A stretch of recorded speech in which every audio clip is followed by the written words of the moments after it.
Hello, നമുക്ക് ന്യൂട്രെല്ലയുടെ കുപ്പി ഒന്ന് സുന്ദർ കുട്ടപ്പനാക്കി മാറ്റിയാലോ? അപ്പോൾ അതിന് വേണ്ടിയിട്ട് ഞാൻ ആദ്യമേ മോൾഡ് ക്ലേ എടുത്തിട്ടുണ്ട് കേട്ടോ. മോൾഡ് ക്ലേ ഇല്ലാതെ ഒരു പരിപാടിയില്ല.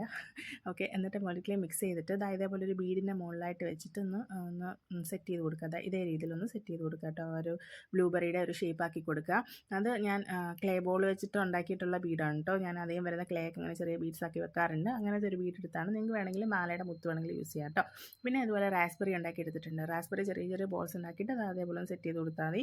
റെഡി ആയിട്ട് കിട്ടും. പിന്നെ നമ്മൾ ചെറിയൊരു സ്ട്രോബെറിയും കൂടെ ഇതേപോലെ തന്നെ സെറ്റ് ചെയ്ത് കൊടുക്കുന്നുണ്ട് കേട്ടോ. എന്നിട്ട് ഇതെല്ലാം ഉണങ്ങിയതിന് ശേഷം നമ്മൾ പെയിൻറ്റ് അടിക്കുകയാണ്. പെയിൻറ്റ് സാധാരണ എല്ലാം റെഡ് കളറാണ്, പക്ഷേ ആ ബ്ലൂബെറിക്ക് നമ്മൾ ബ്ലൂ കളറും അതിൻ്റെ കൂടെ കുറച്ച് ബ്ലാക്കും കൂടെ മിക്സ് ചെയ്തിട്ട് അടിച്ചു കൊടുക്കുക. പിന്നെ നമ്മുടെ കുപ്പിയുടെ അടപ്പിൽ നമ്മൾ ഇതുപോലെ ക്ലേ വെച്ചിട്ടൊന്ന് സെറ്റ് ചെയ്ത് കൊടുത്തിട്ടുണ്ടായിരുന്നു. അതിൻ്റെ വീഡിയോ എൻ്റെ കയ്യിൽ നിന്ന് മിസ്സായിപ്പോയി, സോറി. പിന്നെ അതുപോലെ ഒന്ന് സെറ്റ് ചെയ്തിട്ട് പിന്നെ നമ്മുടെ ബെറീസ് എല്ലാം ഇതുപോലെ ഒന്ന് ഒട്ടിച്ച് കൊടുക്കുക. നമ്മൾ ഫ്ലെക്സ് ക്യൂക്കാണ് യൂസ് ചെയ്തിട്ടുള്ളത്. നല്ല രീതിയിൽ ഫ്ലെക്സ് ക്യൂക്ക് ഒഴിച്ചിട്ട് ഒന്ന് സെറ്റ് ചെയ്തേക്കുക. പിന്നെ വാറഷ് മേടിച്ച് കഴിഞ്ഞാൽ നമുക്ക് യൂസ് ചെയ്യാം. Okay, by.